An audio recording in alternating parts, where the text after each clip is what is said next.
안녕하세요. 고양이 볼드모트 사료 문제 때문에 전국의 고양이 집사님들은 걱정과 불안한 마음을 가지고 계실 것 같습니다. 오늘은 어제 동물보호단체 라이프에서 고양이 급성질환 사고를 바라보는 사료협회에 대한 입장문을 발표하여 이를 공유해보고자 합니다. 2024년 5월 1일 현재 피해를 당한 262가구 436마리 고양이의 유일한 공통점은 동일한 제조원의 사료이며 이 중 사망한 고양이는 144마리로 집계되었는데 이는 약 33%에 이를 정도로 치명적인 치사율이다. 2015년 109가구 최소 100마리 이상의 고양이 방광 질환 사건과 유사한 형태로 합당한 의혹 제기를 근거 없는 루머로 몰고 피해자를 입막음하려는 태도가 편박이다.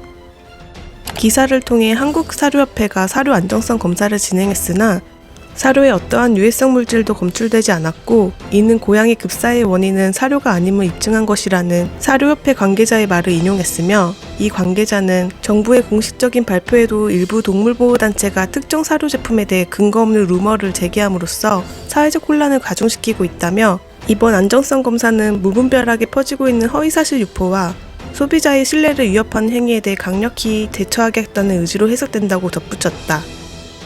지난 2015년 특정 사료를 먹은 고양이들에게서 방광 관련 질병이 발생하였다. 당시 피해를 입었다고 법정에 인적사항을 알린 사람만 109명, 피해를 입은 고양이는 수백 마리로 추정이 되었다. 피해자들은 해당 사료에서 메티오닌이라는 물질이 기준치에 비해 낮게 함유되어 이를 먹은 고양이들이 방광염에 걸렸다는 주장을 펼쳤으나 이를 과학적으로 입증하는 데 실패하였는데 이에 해당 회사는 특정인의 명예훼손과 업무방해, 모욕 등의 혐의로 형사고발을 하였으며 사료를 먹어 방광염에 걸렸다는 내용의 게시글과 댓글 모두를 삭제하도록 하였다. 이후 해당 회사는 2017년 2월 14일 자사 홈페이지에 해당 제품이 국가검사기관의 자가 품질 검사 결과와 서울대 수의학과에 의뢰한 고양이 급여 테스트 결과, 정부에서 주관하여 실시한 품질 검사에서도 문제가 없다는 결과를 받았다. 이 결과로 인해 당시 떠들썩했던 사료 논란은 가라앉았고 이 사건은 최초 방향성이 어긋나 문제 제기로 인하여 원인 규명에 실패했고 소송에서 패한 것으로 보여진다. 이번에 사료협회가 외부 전문기관에 의뢰했다는 안정성 검사는 지난 4월 19일 농산물품질관리원의 문제사료 3건에 대해 중간 발표했던 항목과 크게 다르지 않았다.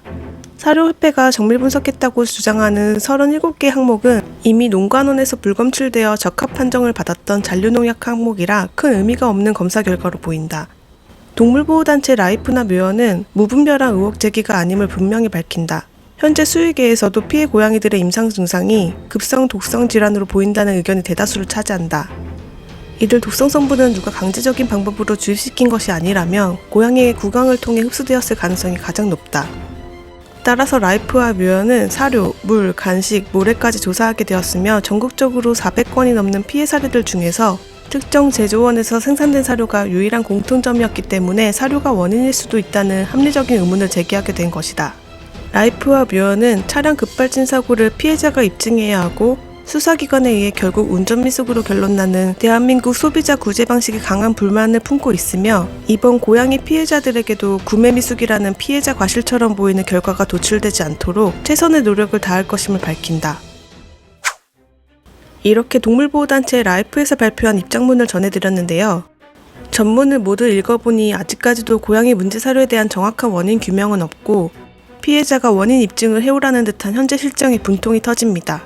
과거에도 그러했고 현재도 지속되는 문제는 반려동물 사료에 대해서 명확한 가이드라인이 없다는 것이며 문제가 생겨도 검증할 수 있는 믿을만한 정부 검사 기관과 강력한 법적 처벌 규제도 없다는 것이 문제라고 생각합니다. 피해자는 스스로 원인 규명을 해야 하고 만약 원인을 찾아서 문제 제기를 했다고 합시다. 그러면 처벌은 제대로 이뤄질까요?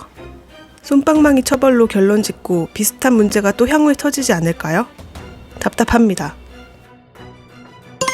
그래서 저는 더 많은 집사님들께 이런 이슈가 공유되었으면 하는 마음에 볼드모트 사료에 대한 영상을 업로드하였고 국내 사료를 기피하는 현 상황에서 궁금해하시는 안전한 사료에 대해 영상을 제작했죠. 여기에 소개된 브랜드들은 고양이 커뮤니티의 많은 집사님들이 공통적으로 안전하다고 평가하고 있는 글로벌 해외 브랜드 사료입니다. 영상에서도 언급했다시피 해외 대기업 사료도 문제가 터진 적이 있고 100% 안전한 사료는 없다고 생각한다고 말씀드렸습니다. 국내 사료 문제가 원인이 밝혀지고 상황이 정리될 때까지 해외 대기업 브랜드 사료를 급여하시는 게 좋을 것 같다는 게 수의사, 많은 집사님들의 공통된 의견이라고 전해드렸습니다. 그런데 이런 영상에도 인상을 찌푸리게 만드는 댓글이 달리더라고요. 문제 사료를 길고양이들에게 주면 된다는 미친 소리를 짓거리는 인간도 있었고요. 이해 불가 댓글도 달렸습니다. 제 영상의 의도와 내용을 제대로 파악한 것이 맞는지 더 대댓글을 달기엔 제 감정 소모가 큰 듯하여 대응하지 않겠습니다. 아직까지 전국적으로 잇따른 고양이 급사의 정확한 원인이 밝혀지지 않고 있습니다. 혹시나 해서 말씀드리지만 저는 동물보호단체 라이프, 사단법인 묘연과 아무런 관련이 없으며 관련 뉴스를 검색하다가 처음 알게 된 단체입니다. 이를 영상에서 다루는 이유는 현재 이 고양이 사료 문제에 대해서 가장 적극적으로 문제 해결에 앞서는 것이 동물보호단체 라이프, 묘연인 것 같아서 개인적인 응원의 마음을 담아 관련 발표문을 소개해드린 것입니다. 저도 고양이 급사 사료 문제가 어떻게 결론이 나는지 앞으로 뉴스가 업데이트되면 다시 알려드리겠습니다. 끝까지 시청해주셔서 감사합니다.